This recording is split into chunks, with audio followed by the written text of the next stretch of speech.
আরজিকর হাসপাতালে চিকিৎসকের ধর্ষণ এবং খুনের মামলায় শুক্রবার সাপ্লিমেন্টারি চার্জশিট দিতে পারল না সিবিআই, যার ফলে জামিন পেয়ে গেলেন আরজিকর মেডিকেল কলেজের প্রাক্তন অধ্যক্ষ সন্দীপ ঘোষ এবং টালা থানার প্রাক্তন ওসি অভিজিৎ মণ্ডল। চিকিৎসক পড়ুয়ার খুন এবং ধর্ষণের মামলায় প্রমাণ লোপাটের অভিযোগ ছিল তাদের বিরুদ্ধে। 2000 টাকা বন্ডের বিনিময়ে জামিন পেয়েছেন সন্দীপ এবং অভিজিৎ।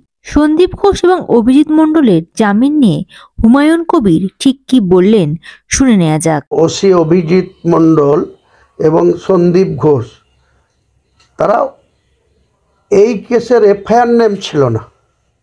এই যে আরজি করে যে কেস, যে 9 আগস্ট বা রাত্রে 8ই আগস্ট রাত্রিতে যে ঘটনা ঘটেছিল, যেটা 9 আগস্ট সাধারণ মানুষের সামনে এসেছিল, আপনাদের সাংবাদিকরাই সেটা সামনে এনেছিল, তারা তৎকালীন পুলিশ কমিশনার সহ সেখানে সন্দীপ ঘোষরা এখানে একটা এফআইআরটা অনেক দেরিতে হয়েছে আমরা সবাই জানি, কারণ ঘটনা রাত্রিতে ঘটেছে, তারপরে সারা দিন গিয়েছে, তার পিএম হয়েছে, ডেড বডি নিয়ে গিয়ে সৎকার করে দেওয়া হয়েছে, তারপরে রাত্রি 11টা কততে এফআইআর হয়েছে। এটা একটা প্রশাসনের ঢিলেমি, সেটা আজকে প্রমাণিত। আমি ও নিয়ে পুনরাবৃত্তি করতে চাই না, কিন্তু আমি ভিকটিমের মা বাবার প্রতি আমি এটুকুই আবেদন করব যে তিনাদের মেয়ের যে ভাবে খুন হয়েছেন, যেভাবে অত্যাচারিত হয়েছেন,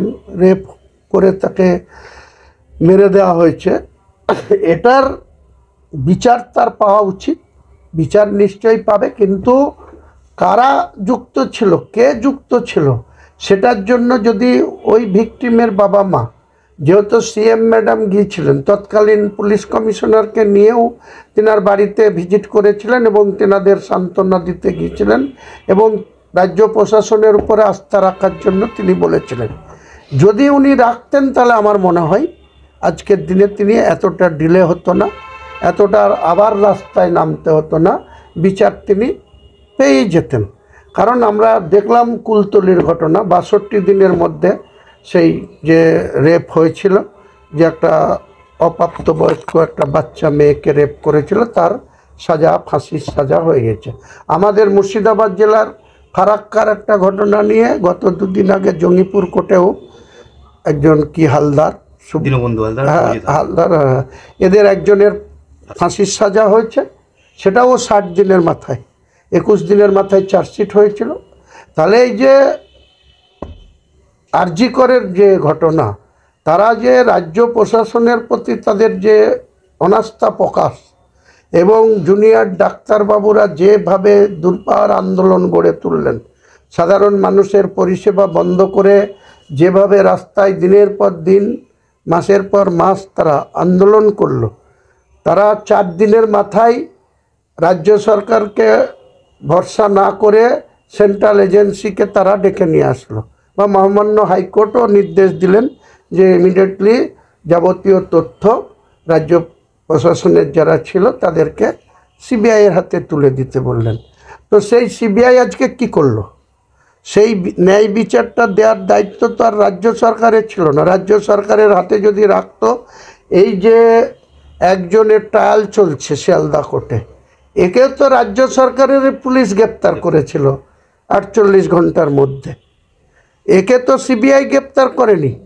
এই তো one man FIR, one man, এই যে এর নাম ভুলে গেলাম, সঞ্জয় রায়, সিভিক ভলেন্টিয়ার, তো একে তো রাজ্য পুলিশই অ্যারেস্ট করেছে, কলকাতা পুলিশই অ্যারেস্ট করেছে। তাহলে তার বিরুদ্ধে চার্জশিটও হয়েছে। পরে আমরা শুনলাম সিবিআই বললেন, মহামান্য সুপ্রিম কোর্টে নাকি বললেন, সময় চাইলেন যে আমরা সাপ্লিমেন্টারি চার্জশিট দেব। তাহলে আজকে 90 দিনের মাথায় তেনাদের হাতে যদি প্রুফ থাকতো যে কে বা কাহারা এর সঙ্গে যুক্ত, সঞ্জয় রায়ের সঙ্গে, তাহলে কেন সিবিআই ব্যর্থ হলো? কেন এই সাপ্লিমেন্টারি চার্জশিট এদের এগেনস্টে আনতে পারলো না? যারা আজকে ওই কেসে ইনভলভ করেও যারা ডাইরেক্ট এফআইআর নেম ছিল না, পরে তাদেরকে যোগ করা হয়েছিল, তাহলে তারা আজকে বেল পেয়ে গেল। Bureau report ND Bangla news.